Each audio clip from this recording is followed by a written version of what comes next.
Oke, jadi ada nama pelanggan, kemudian ada nama produk favorit yang kita sering gunakan, tag foto selfie ya, jadi kita bisa foto selfie menggunakan handphone. Ini koordinat kita saat ini di sini. Jadi kalau kita mau coba, kita coba publish saja di sini ya. Kita coba publish, nanti kita ambil linknya, kita pasang ya, kita publish, itu langsung kita isi datanya. Jadi misal kita menggunakan handphone ya, ini handphone kita isi, kemudian nanti sistemnya ada di situ. Jadi coba saya klik ini link login ya, kemudian saya masuk di sini ya teman-teman, saya masuk di sini, saya paste, itu nanti linknya akan terhubung ya teman-teman. Saya copy linknya,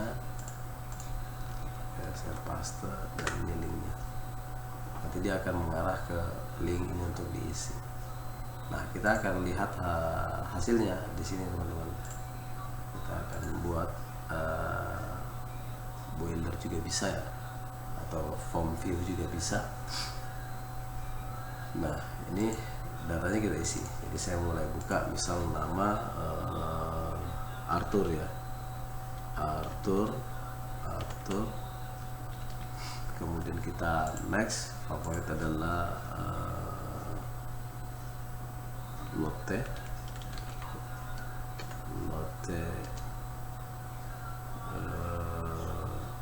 Coccolate, seperti itu ya, seperti Coccolate. Kemudian kita next, kita tag, jadi nanti akan muncul foto kita ya, kamera seperti ini muncul, kita next seperti itu. Jadi kita bisa dapatkan titik koordinatnya, kemudian kita submit sampai please. Nanti di sini nanti dia akan bertambah tuh Arthur, ini Arthur yang tadi dengan titik yang pas. Nah, data-data ini kita bisa download ya, kita bisa download CSV atau PDF. Jadi kita bisa nanti masukkan data tersebut ke dalam sistem GPS ini. Kita bisa menemukan informasi, misal kalau saya klik ini ya, saya klik di bandara, nanti dia ada informasi usahanya apa, restoran, ini titiknya, namanya Endang, dan ini kodenya. Dan itu bisa menjadi data yang dipakai juga di data pembanding seperti Brand24 ini untuk menentukan market target pada dasarnya ya teman-teman. Oke, kita back dulu ke slide. Jadi dashboard ini kita bisa buat atau kita susun kembali nanti. Oke, kita ke halaman berikut, yaitu teknik perencanaan editorial. Perencanaan editorial adalah proses mengatur produksi dan publikasi konten secara sistematis sehingga konsisten dan efektif ya terhadap strategi pasar yang akan kita terapkan. Nah, ini biasa kita kalau mau buat konten-konten itu kita harus punya resource apa saja yang kita mau buat, bahannya apa aja, targetnya kayak apa, terus berapa lama. Itu nanti akan berkaitan dengan kalender konten juga ya untuk pengerjaannya. Dan menentukan pilar ya, ini sangat penting ya. Sebenarnya pada dasarnya pemasaran dan teknik atau strategi pilar tadi itu kita bisa lihat ya. Jadi kalau konten pemasaran konten itu sebenarnya konten marketnya atau konten marketingnya apa itu ya. Jadi pemasaran konten itu adalah strategi pemasaran yang berfokus pada pembuatan dan distribusi konten yang bermanfaat. Jadi lebih banyak ke positif konten atau impact positif terhadap audiensi. Yang itu yang akan kita cari nilainya, apakah itu bentuknya ulasan, tanggapan, engagement, atau pujian dan seterusnya. Itu merupakan mention yang paling banyak yang akan dijadikan evaluasi. Nah, seperti itu ya. Apa aja yang terkait di situ? Relevansi, konsistensi, sustainable terhadap produk, branding, brands, dan seterusnya. Seperti itu bisa juga menjadi apa tujuannya, membangun kesadaran ya merek sehingga brand awareness-nya muncul ke depan dan merupakan suatu kebutuhan industri.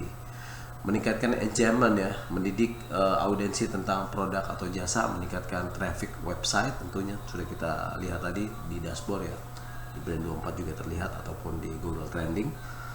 Kemudian membangun kepercayaan pelanggan. Nah, ini paling penting karena trust me itu lahir dari ketika pelanggan itu merasa cocok begitu, itu tidak terlihat lagi, maka dia merasa kehilangan. Nah itu kepercayaannya tinggi dan kuat. Nah yang lainnya adalah mendorong penjualan. Nah kalau untuk konten pilar atau pilar konten itu dalam digital marketing adalah jenis konten utama dan komprehensif yang menjadi fondasi atau base daripada strategi konten digital. Nah, konten ini membahas tentang topik secara menyeluruh dan bisa dipecah menjadi bagian kecil seperti konten turunan atau subkonten untuk digunakan di berbagai platform seperti blog, media sosial, email, message text dan lain sebagainya. Nah, seperti apa kira-kira contohnya? Nah, di sini kita menentukan pilar konten dulu ya. Pilar konten itu seperti apa, teman-teman? Nah, di situ ada entertainment, inspirasi, education, promosi atau periklanan, dan konektivitas atau jejaring yang akan kita jadikan transportasi informasinya, data dan informasinya maksud saya. Nah, contohnya adalah untuk bisnis skincare, pilar konten bisa berupa edukasi. Nah, cara merawat kulit, review produk, testimoni dan lain sebagainya itu juga sangat penting ya teman-teman. Kalau kita menggunakan testimoni by name by address tadi, kita bisa masuk di maps tadi ya, salah satu maps itu kita bisa gunakan yang ini ya, kita masuk di potensi RT RW atau bangunan ya. Oke, ini kita masuk di mana ya? Belum ada ini. Saya masuk dulu di sini ya teman-teman, nanti bisa lihat ya. Kemudian kalau kita masuk di hotel ya, misalnya ada beberapa hotel juga kita bisa lewat sini ya teman-teman, ataupun lewat geospasial ini. Nah ini bisa terlihat ya.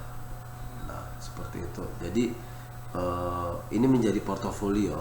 Kalau kita buat data-data yang tadi kita dapat, ini kita bisa minta portofolio, kita bisa hubungi, minta komentarnya ataupun minta informasi tentang produk kita. Itu menjadi portofolio atau testimoni yang baik ya.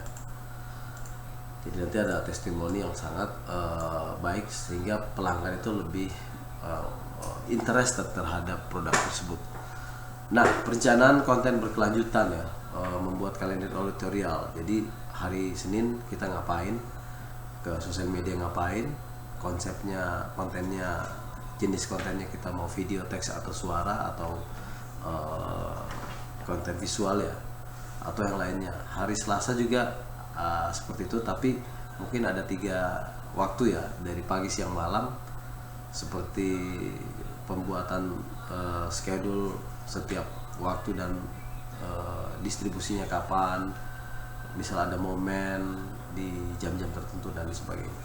Kalau momen lain juga bisa ke hari-hari yang ditentukan berdasarkan waktu.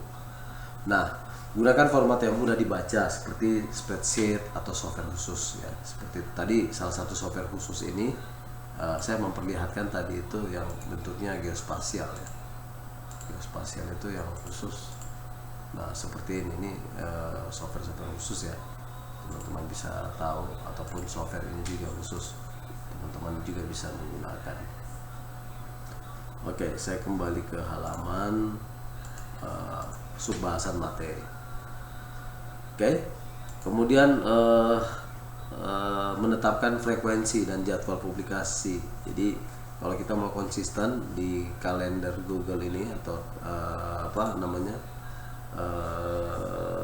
kalender editorial ya, kita harus tahu timingnya, kapan kita mulai ya. Misal di pertama adalah test posting ya, test posting.